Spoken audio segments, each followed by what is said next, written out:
Matagumpay nga po mga idol na ipanalo ng Los Angeles Lakers ang kanilang play-in tournament game laban sa Pelicans 110-106 matapos ang pagtatala ng kanilang mga starter ng double digit sa pangunguna ni LeBron James 23 points, Anthony Davis 20 points, 15 rebounds, D'Angelo na merong 21 points, kasama na dyan ang ginawang clutch 3-pointer nito para masigurado ang 7 seed sa West at opisyal ng makatapat ang defending champions na Denver Nuggets. At kasabay ng pagpasok ng Lakers sa playoffs, inanunsyo na rin naman nga po ni Coach Darvin Ham na maaari nga pong makapaglaro ang kanilang player na si Jared Vanderbilt sa kanilang serye laban sa Denver Nuggets. Bagamat man hindi nito sinabi kung kailan ito makakabalik, sigurado rin naman na makakapaglaro ito sa kanilang first round since maayos na nga itong nakakagalaw nang hindi sumasakit ang kanyang paa. Kaya malaki ang paniniwala na meron silang magandang tsansa na manalo sa kanilang magiging serye.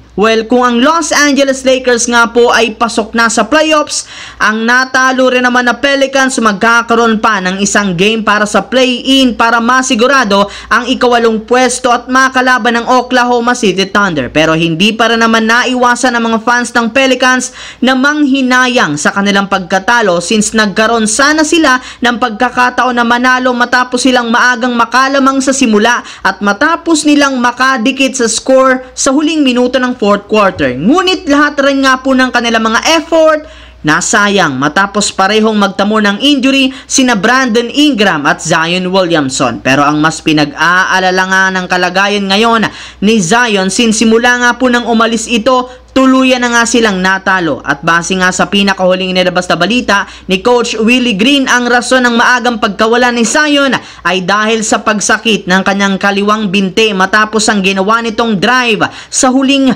minuto ng fourth quarter. Bali, napilitan nga sila natanggal nito since kailangan nilang mag-ingat since meron na rin naman nga itong history ng injury sa binte. Sa ngayon, oobserbahan muna nila ang kalagayan nito sa mga susunod na araw kung papayagan nila itong maglaro sa kanilang next game. Sa kabilang banda, katulad nga po ng sinabi ko sa inyo, isang do or die game ang play-in tournament kontra sa Sacramento at Golden State Warriors since kung sino man ang matalo dito siyang malalaglag at magbabakasyon na. Kaya kailangan nga talagang ipakita ng magkabilang kupunan ang kanilang potensyal. At sa pagsisimula ng laro, naging mainit agad ang shooting ng Sacramento lalo na si Keegan Murray na nagpaulan agad ng 3-pointer na siyang rason bakit maaga silang nakalamang sa Warriors na maaga rin namang nag-struggle sa opensa bunsod ng napakahigpit na depensa ng Kings. Bukod nga po dyan, masyado silang nagdomina ng Kings sa ilalim ng basket lalo na sa rebounding. Kaya dahil nga sa mga yan, umabot pa sa double digit ang kalamangan ng Kings nang maging agresibo sina Domantas Sabonis at De'Aaron Fox sa pagsalaksak. Pero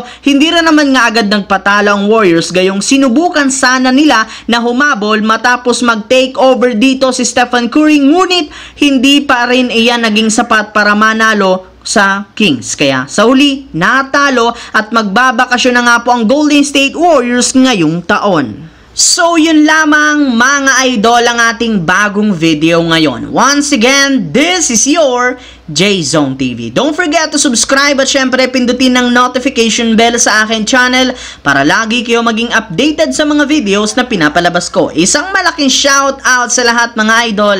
Maraming salamat po.